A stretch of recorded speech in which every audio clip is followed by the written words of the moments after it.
माध्यमातून जे 2 दिवसाचं नव समाज माध्यमांबद्दल जे शिबिर घेतलं आहे त्या शिबिराचा खूप फायदा झालेला आहे आणि असे आणखीन या चळवळीने आणखीन असे शिबिरे घ्यावेत. तर काल माननीय निरंजन टकले सर यांनी देखील खूप छान अशी माहिती दिली होती आणि खूप असं अनमोल असं मार्गदर्शन केलं होतं. तर ते देखील खूप महत्त्वाचं होतं.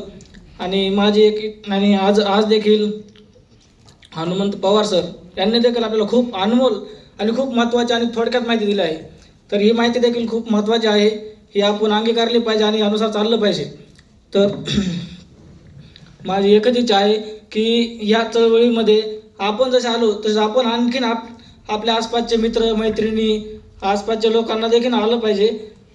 आणि माझी एकच इच्छा आहे की आणखीन इथे जे मोकळे शेट आहेत या पुढल्या वेळेस भरलेला असायला पाहिजे. धन्यवाद. शिबिर उत्तर महाराष्ट्रात होणार आहे आणि पश्चिम महाराष्ट्रात होणार आहे आणि त्याला तुम्हाला यायचं आहे. बस अनाऊन्स करा. अण्णा तिकडे आहेत, उत्तर महाराष्ट्रात अण्णाची जबाबदारी आहे आणि सातारा सांगली कोल्हापूरची मुलं इथं भरपूर आहेत.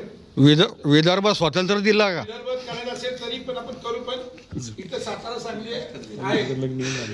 नाही, दादांचं म्हणणं असं आहे की एकूणच की हे जे आपले रिजन आहेत 6 रिजन यांनी या विभागामध्ये आपण हे शिबिर घेणार आहोत.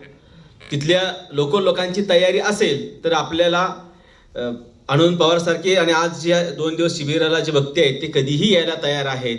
त्यामुळं तुम्ही पश्चिम महाराष्ट्राची जबाबदारी आहे.